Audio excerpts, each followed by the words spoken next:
Bienvenidos a Física y Química. Hoy vamos a hablar de las leyes de Kepler, ¿de acuerdo?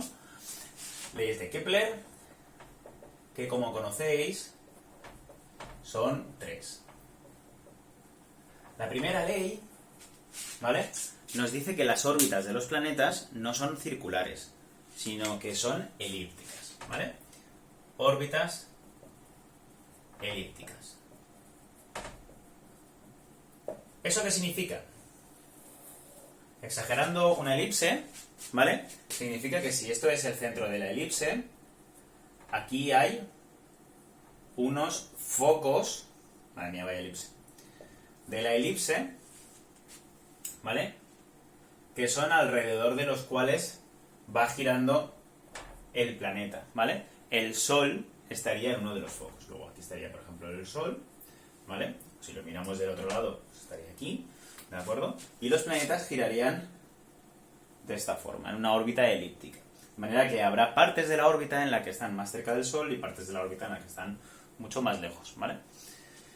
Bien, una órbita, ¿vale?, tiene un parámetro que se denomina con una epsilon, que se llama excentricidad. ¿Vale? Si conectamos estos puntos, los puntos de los focos, partimos la elipse en dos, ¿vale?, y hacemos otra partición así, tenemos que el espacio que hay, fijaos, entre el centro de la elipse y uno de sus focos, es decir, este cachito de aquí, ¿vale?, se llama C, que básicamente es la distancia desde el foco hasta el centro, ¿vale? Y todo este espacio que va desde este punto a este punto, ¿vale?, todo este espacio se llama A, ¿vale? También se llama semieje mayor. ¿Qué significa esto? Pues semieje mayor básicamente es que en una elipse vamos a tener dos ejes. Un eje menor, ¿vale?, que es la parte que une las dos partes achatadas pasando por el centro, ¿vale?, o lo que sería el radio más pequeño, radio, que puede tener esta elipse. Y el semieje mayor, ¿vale?, el eje mayor, que sería el radio más grande que puede tener la elipse. Que será semi significa mitad, de manera que será medio. ¿Vale? ¿Qué va a ser la excentricidad? Pues va a ser C partido por A. ¿Vale? Es decir, este cacho dividido entre este cacho. ¿De acuerdo? La distancia que hay del foco al centro y la que hay en un semieje mayor de toda la elipse. Cuando este valor es muy grande, como máximo puede ser que el foco esté aquí. Y eso significaría que el semieje mayor y C, que es la distancia al foco, desde el centro, sea igual. Luego la excentricidad sería 1. ¿Vale? Fijaos que esto solo puede pasar a medida que yo me voy alejando, esto se va achatando. Así que excentricidad 1 significa esto.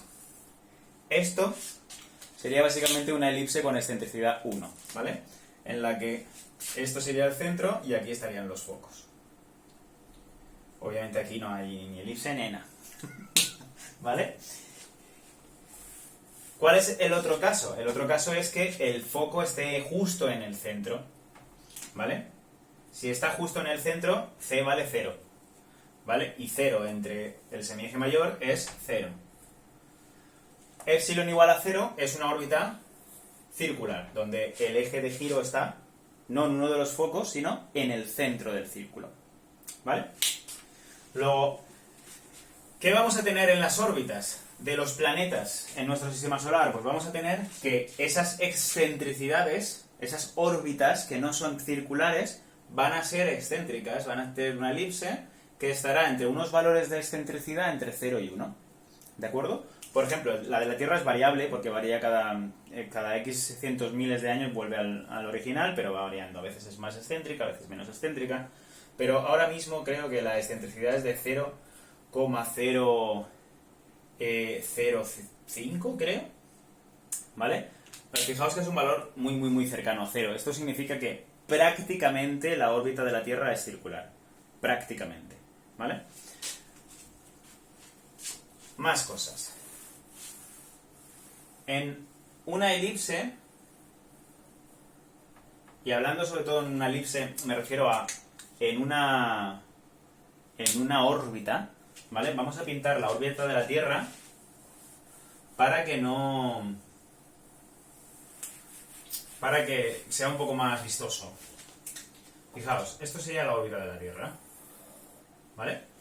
Aquí estaría el Sol en el centro, ¿no? ¿Vale? Si estuviera en el centro, la órbita sería prácticamente circular. Vamos a exagerarlo un poco y vamos a hacer que de esto que sería la línea del eje mayor, el Sol en lugar de estar en el centro esté aquí, ¿vale? Un poquito desplazado, en uno de los focos de la elipse, ¿vale? La distancia que hay de aquí a aquí es la distancia más pequeña que hay entre la Tierra y el Sol, se llama perihelio, ¿vale? Y la distancia más grande que puede haber entre la Tierra y el Sol, es decir, la que hay del Sol a aquí, cuando está en este punto de la órbita, se llama afelio. Fijaos que uno podría pensar, no, es que las órbitas son elípticas, entonces tiene que haber mucha diferencia. Mirad, la Tierra está a una unidad astronómica de media del Sol, ¿vale? Una UA, acordaos que lo vimos, que eran 150 millones de kilómetros, ¿vale? Aproximadamente, son 149 con algo. O sea, sí. ¿A qué distancia estamos en el perihelio? Pues aproximadamente, ¿vale? En el perihelio, digamos, desde la Tierra hasta el Sol, hay unos 147 millones de kilómetros. Y en el afelio hay unos 154 millones de kilómetros. Es decir, la distancia prácticamente es muy pequeña, ¿vale?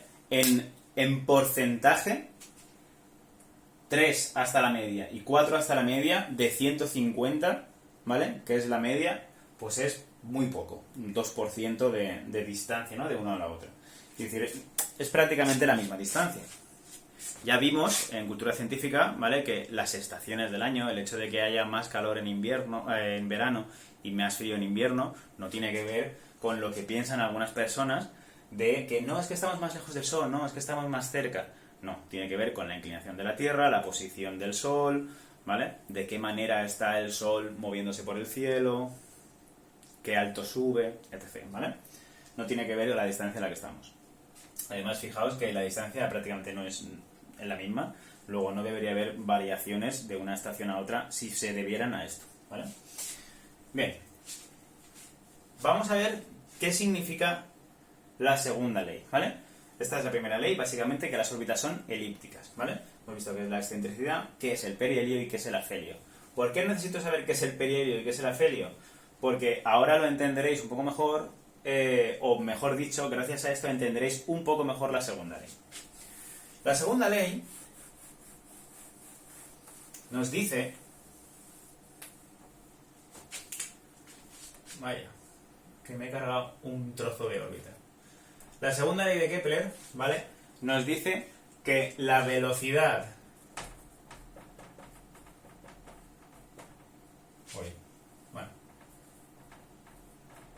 areolar es constante, ¿vale? La velocidad areolar es constante. Eso básicamente es... No es como si dijéramos la velocidad angular, porque no es un círculo, ¿vale? Pero en lo que se traduce, y es como se enuncia, ¿vale? Que la segunda ley de Kepler nos dice que la Tierra en una órbita, o los planetas en su órbita, barren áreas iguales a tiempos iguales, ¿vale? ¿Eso qué significa? Significa que si la Tierra está en esta posición y yo miro a ver qué área barre hasta que llega a esta posición después de 20 días, el área que ha barrido desde el Sol es esta, ¿vale? Esta área. Y si yo la mido desde aquí y cuento 20 días, ¿vale? A lo mejor ha llegado hasta aquí.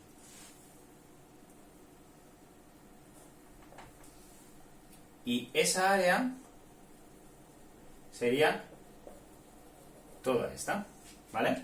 Aunque no lo parezca, y bueno, lo he hecho a ojo, o sea que no lo va a ser, ¿vale? Pero aunque no lo parezca, esta área y esta área son iguales, ¿de acuerdo? Es decir, el planeta barre áreas iguales a tiempos iguales. ¿Por qué aquí parece que recorre más arco y aquí menos? Vale, pues de aquí lo que podemos deducir es que en el afelio, que es donde estamos más lejos, la velocidad, ¿vale?, es más baja. Vamos más lentos cuando estamos más lejos del Sol. Y sin embargo, en el perihelio, que es donde estamos más cerca, la velocidad es más alta. Vamos más rápidos cuando estamos en el perihelio, ¿vale? Esto haría una cosa, algo como esto. Aquí iría más lento y empezaría a acelerar y aquí volvería a ir más lento, exagerándolo mucho, ¿eh? Y aquí volvería a acelerar, ¿de acuerdo? Eso es básicamente lo que sucede cuando hay una magnitud que se conserva. Y esa magnitud es la que llamamos momento angular, ¿vale? Pasa lo mismo que con el momento lineal.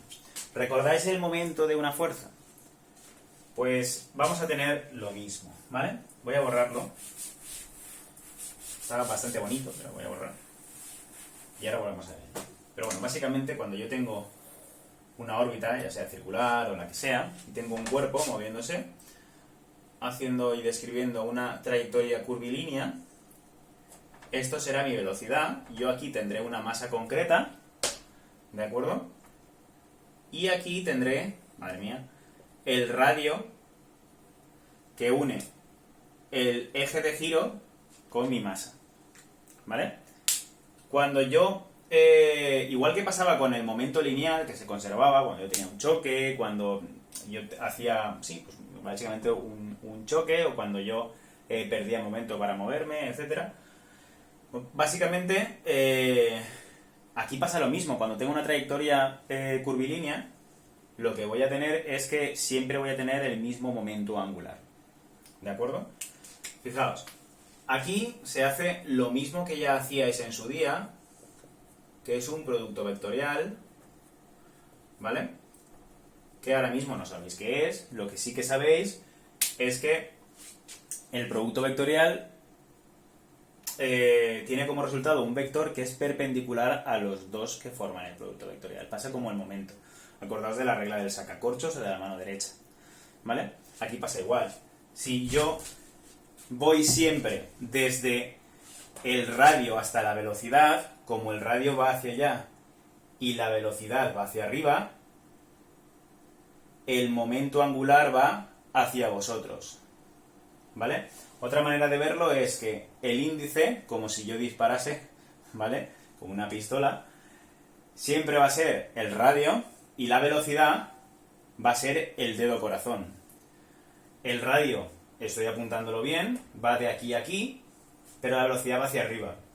¿Hacia dónde apunta el pulgar? Hacia vosotros, ¿vale? El pulgar va a ser el momento angular. Hay una manera de resolver productos vectoriales, no te caigas, de resolver productos vectoriales sin tener que hacer el producto vectorial en sí, ¿vale? Que eso ya lo aprenderéis en matemáticas cuando veáis las matrices el año que viene, que básicamente sería R por P, ¿vale? Y por el ángulo que forman, ¿vale? El ángulo que forman R y V. ¿Por qué aquí hablo de P y si yo aquí tengo una V? Recordad que P, momento lineal, era masa por velocidad. La masa no es un vector, la velocidad sí, así que el momento angular será R por M por V por el seno del ángulo que forman, ¿vale? Y todo esto en módulo.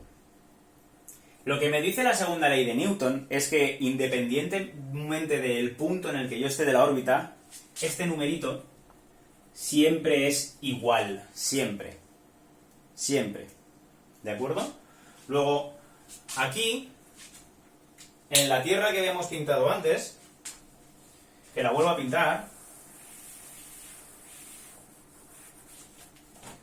exagerándola un poco de nuevo, ¿vale? Si yo tengo el Sol aquí, aquí estaría en el perihelio, luego de aquí a aquí tendría un radio que es el radio del perihelio, distancia más corta al Sol, y de aquí a aquí tendría la distancia más larga, que sería el radio del afelio.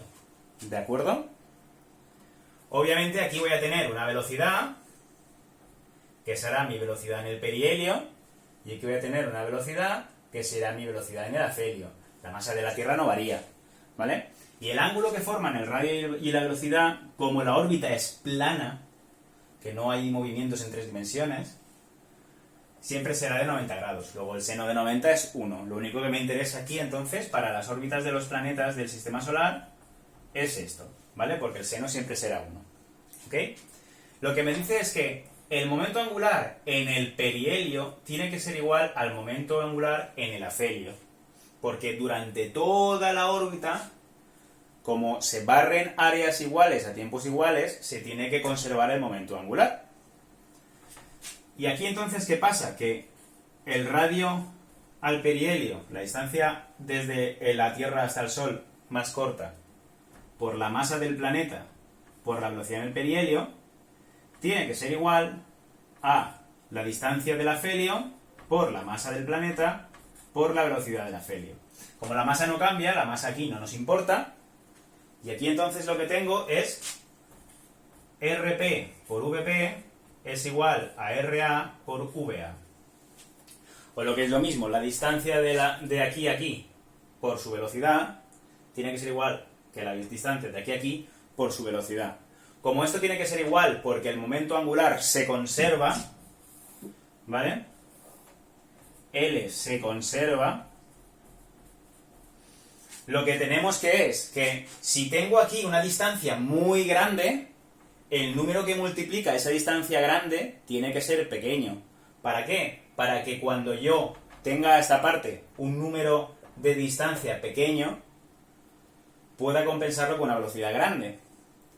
Esto es grande, esto es pequeño, así que para que sean igual, la velocidad en el perihelio tiene que ser grande y la velocidad en el afelio tiene que ser pequeña.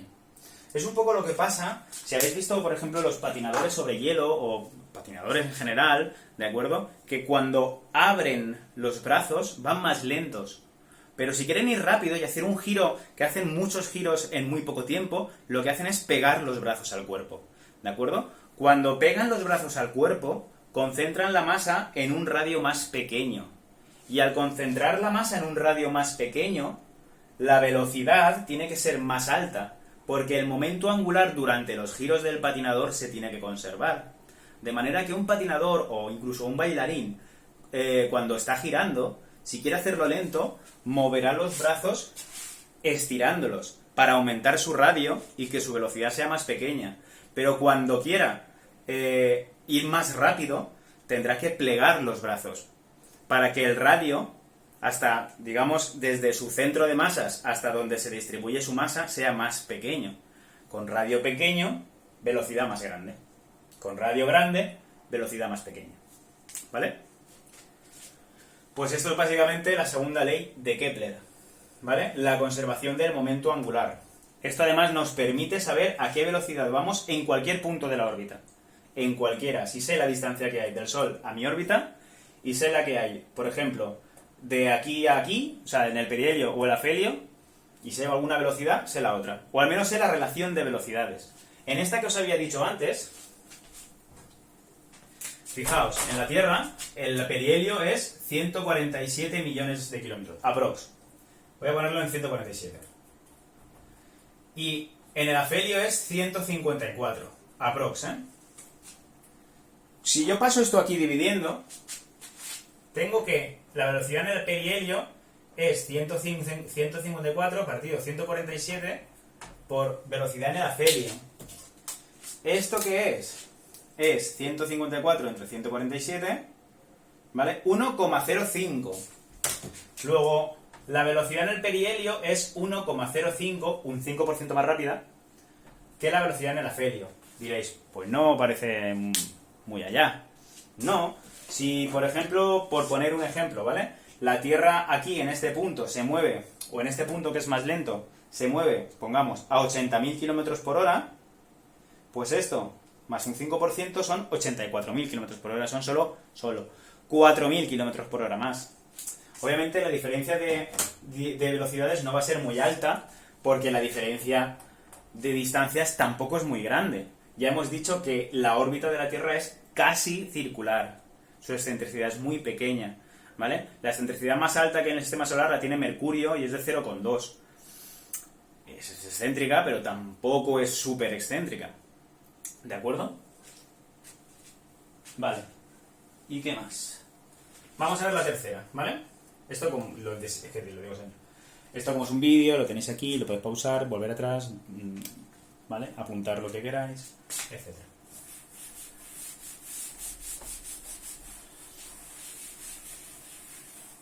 No sé cómo habrá quedado esto de la conservación del momento angular, pero volveremos a ello, ¿vale? Porque seguramente habrá dudas. La tercera ley, básicamente lo que me dice es que para todos los planetas se cumple una constante, ¿vale? Que tiene que ver con el periodo orbital, es decir, el tiempo que tarda un planeta en dar la vuelta al Sol, ¿vale? Y el radio al cubo. No es exactamente el radio, sino que realmente lo que se utiliza aquí es A, que es el semieje mayor de la órbita, ¿vale? Obviamente el radio no es, porque como las órbitas no son circulares, son elípticas, el radio va cambiando, ¿vale? Pero el radio medio se puede aproximar a que es el semieje de la órbita, ¿vale? Entonces, nos dice que esta división es constante, ¿vale? El periodo partido r al cubo es constante, ¿vale? Acordaos que periodo también lo podíamos poner como 1 partido a la frecuencia, ¿vale? Y 1 partido a la frecuencia, acordaos que omega era 2pi por la frecuencia.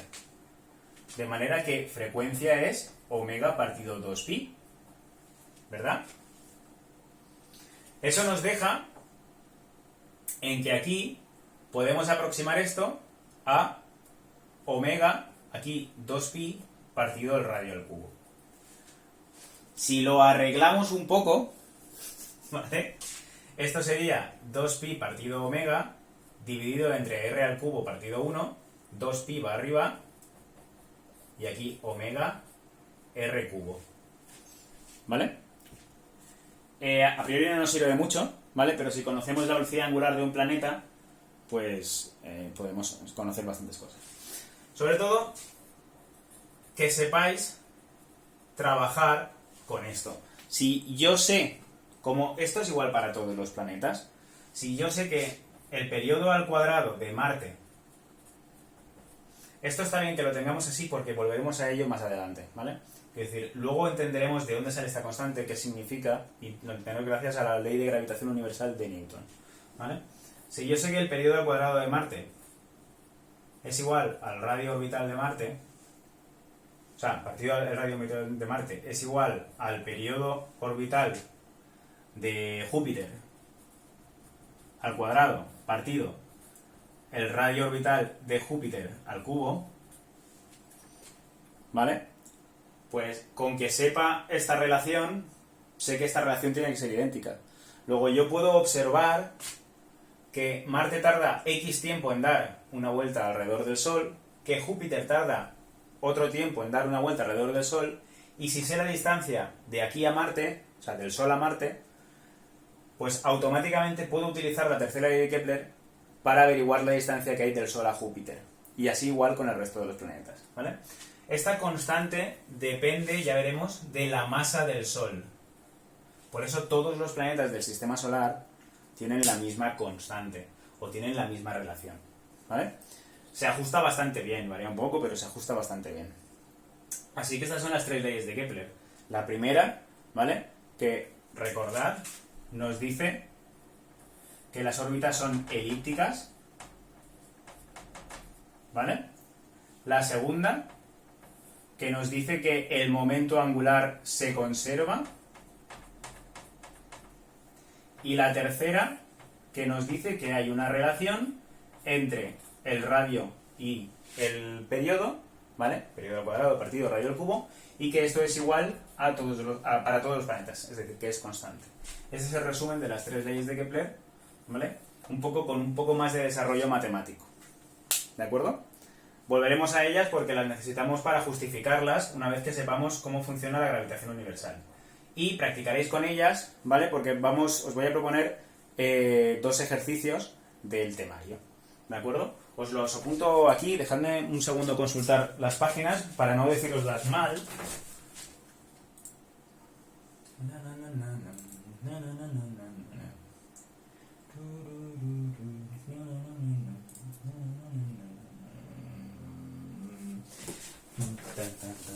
Vale. Es el 10 de la página 289, ¿vale? Esa página que ya habíais leído, pero no sé si habíais entendido. ¿Ok? Y a ver, el 12 de la página 291. El 12 de la página 291. ¿De acuerdo? Y el viernes, en principio me gustaría hacer directo de dudas de lo que llevamos hasta ahora, porque hay partes que me habéis hecho todos muy bien y quiero pensar que las entendéis, o al menos que sois hábiles pasando sus ejercicios, no lo sé. El caso es que esas partes, si tenéis dudas, pues también las podemos abordar, ¿vale? Pero yo creo que tendréis más dudas en esto último, en cuanto a leyes de Kepler y lo que vendrá de leyes de gravitación universal, etcétera. Entonces, intentad hacer los ejercicios y el viernes, ¿vale? Resolvemos dudas y si queréis los intentamos corregir, ¿vale? De todas formas, de aquí al viernes, de aquí a mañana, intentad enviármelos realizados por vosotros, ¿vale? Y en cualquier caso, el viernes los resolvemos en clase si necesitarais un poco de ayuda con ellos, ¿de acuerdo? Muy bien, pues hasta mañana.